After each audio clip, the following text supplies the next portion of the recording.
Hello there, it's Gabby here from Confidence After Cancer, and in today's episode I'm going to talk about stress. I'm going to talk about why stress can make us ill. I'm going to ponder the question of, does stress actually cause cancer? And then I'm going to think about some ways that we can manage stress. Is it possible to avoid it altogether? Or can we make it manageable in our lives rather than letting it take over everything?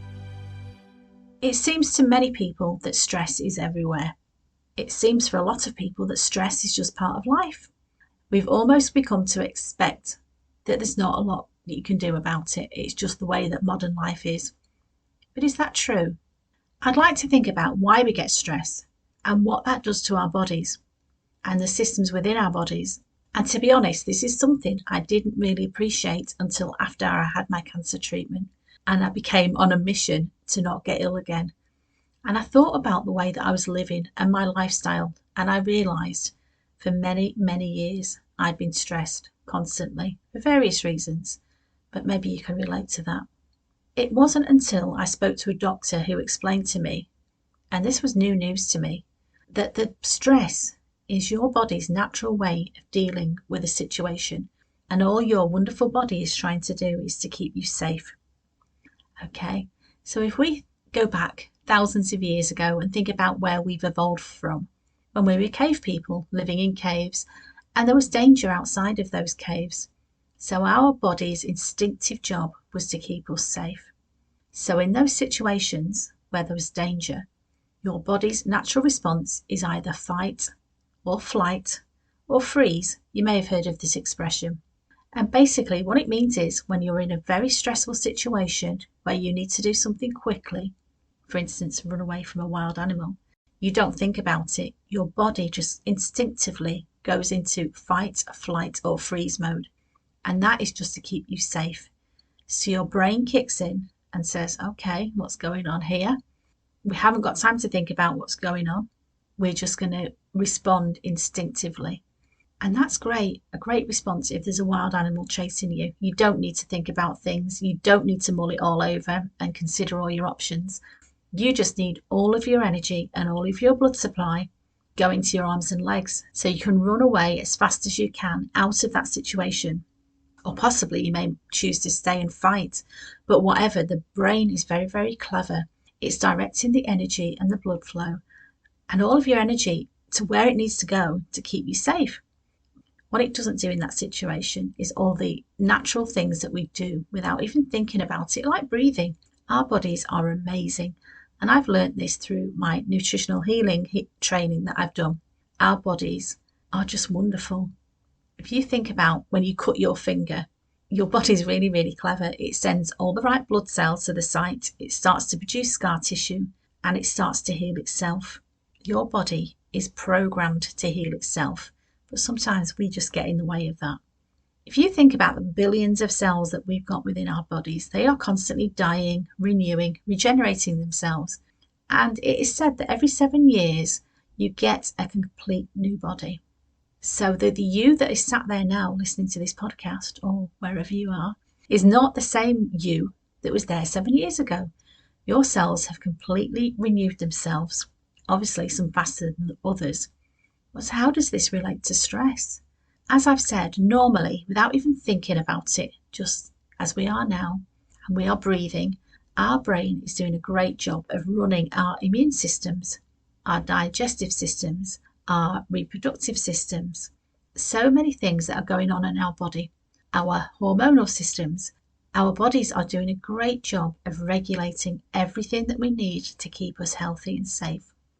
But we need to think about our immune systems, our digestive systems, and other chemicals within the body. We're not even aware of them.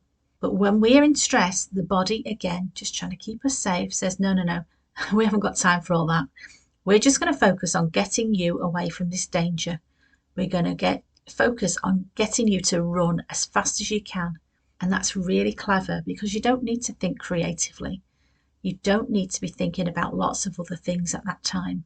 So your blood supply goes straight to your arms and legs so you can run away. And that's fine for a short period of time. But what if we are stressed over a long period of time? For instance, if you've got problems at work or in a relationship or you've got financial problems, Whatever it is, if that goes on for any period of time, that is not how we are designed to live. And your body simply becomes chronically stressed. And that's a real danger for us all. Okay, so this fight, flight, or freeze response is perfect for a short period of time. But if it goes on any longer, you've got real problems storing up because your brain isn't doing what it should do. And somebody said to me the other day, and it really made me think, I sometimes get my best ideas in the shower. And I thought, oh yeah, that's true for me as well. And then I've got experience of that. And do you know why that is? It's because when you're in the shower, hopefully, you've left all your worries outside of that door. You've gone in, you're very, very relaxed. And that's when your brain sort of comes to life. It's not doing anything else. It thinks, okay, I've got time now and space. I can be creative. I can solve this problem that you've got. Maybe you're not even thinking about that problem consciously, but it's there. And your brain will come up with solutions because you are relaxed and you can be creative and you can be your full, wonderful, inventive self that you can be. So if you've been stressed, you might hear the expression, I really can't see the wood for the trees. I'm just muddled thinking, I've got brain fog. I hear a lot of people saying I've got chemo fog. All of these things come with stress. Just muddled thinking where your brain is just tired of trying to make sense of the world. But the first thing, most important thing to recognise, this isn't how we're supposed to be living. And so this brings me on to the question of, does stress cause cancer? And of course, I'm not a doctor, but I've been studying this for many, many years. So my answer would be, well, yes, it does indirectly. You may not be able to pinpoint the events that started your stress, although some people can. And we also think about the fact that it has now become accepted, a sort of common knowledge that 1 in 2 people will in their lifetime develop some sort of cancer. And that just feels very, very wrong to me. And possibly, do you think that's because of the way that we are living, where stress has become the norm, where everybody that you know says, I'm so stressed, I'm stressed at work, I'm so busy. Of course, and I'm not here to tell you what to do. I'm here to invite you to think about this. Are you stressed? Are you living in a way that's not supporting your best health, where your body, your beautiful body, can just heal itself in a beautiful, natural way? Okay, so I've talked about before how you can have the best diet in the world, you can eat the best food, you can be on the best drugs that are for your condition, but if you don't address the underlying stress that's caused you to get ill in the first place, where are we going with that? I talked before about when you're in fight or flight mode, your digestive system is not going to be working to its full effect. And that is when I've heard of people who have really, really good diets who are almost suffering with malnutrition because their body is not absorbing all the nutrients in that wonderful food that they're eating because they're so stressed. Okay, so what are the things that we can do about this? There are lots and lots of things that you can do, but the most important thing is to understand this is a very personal thing for you. And I'd ask you, what do you do to relax? What do you do that makes you happy? Because you need to do more of that. Okay, I've got some suggestions and I'm not here to preach to you or tell you what to do. You must pick and choose what works for you. Do you need to get out in nature more? Do you need to do more exercise? Do you need to connect with like-minded people? And I would really encourage you, if you're not connected with people who've got the same values and the same focus as you, then find your tribe. Find people who are interested in what you're interested in. People who are on the same wavelength as you. People who energize you, don't drain your energy. Those are the people you need to be spending time with. Are you spending time with people who make you laugh, who make you forget your troubles? I hope you do. I've got some dear friends that make me laugh, and I make it my business now to make sure I have time in my busy schedule to spend with them. Meditation works for many people. To be honest, I struggle with meditation, although what I've learned to do now is to listen to a meditation soundtrack. Just put my headphones in and I listen to that calm, soothing voice, and that really helps me. Or the other thing I like to do is to meditate, is just to watch a candle. And don't be too distracted by the fact that these thoughts keep coming and going into my mind. That's fine. Just sitting for 5 minutes a day can do you the world of good. The other thing that you can do to relax is being creative. I've talked before about how using different parts of your brain, and sometimes your brain will kick in maybe in the shower when you relax.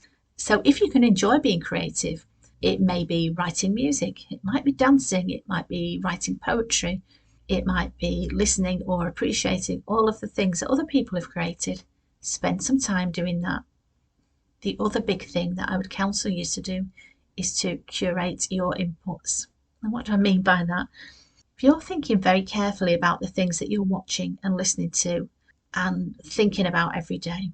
So, for instance, for me, I know that listening to the news on the television does me no good at all. It doesn't uplift me.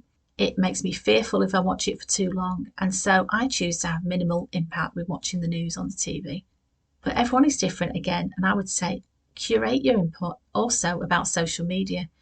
I love social media, that's great. And I'm wary of my social media becoming an echo chamber. I try not to just listen and follow people who have got the same points of view as me. However, it's difficult when you follow some people on social media and you're seeing things that you find offensive or you're seeing things that make you angry. You know, I've got a keen interest in politics, but I've realised that some of the people I follow, they're quite angry. And you could say rightly so with what's going on in the world. We should be angry. But that anger and that energy is not what I want to be bringing into my life, and particularly just before I go to sleep. And so I'm very conscious of what I listen to and what I read in the evening before I go to bed. And the other big piece of advice that I would give you is stay curious. There is so much in the world that you can learn, so many things that you can get involved with. And for me, I've learned this from my grandchildren because I'm seeing through their eyes again. You know, my children have grown up and I've almost forgotten what it's like for a 5-year-old, for a 7-year-old, for a young person to be totally in awe of the magic in the world.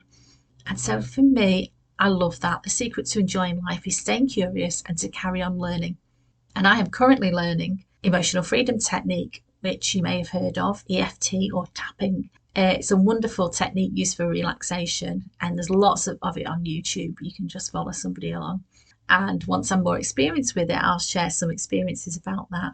So I hope I've given you some food for thought, and just to think about for a minute why stress might make us ill, and also think about what are the things that you can do, because I do think that's a very positive thing. Once you stop and think about it, there are lots of things that you can do.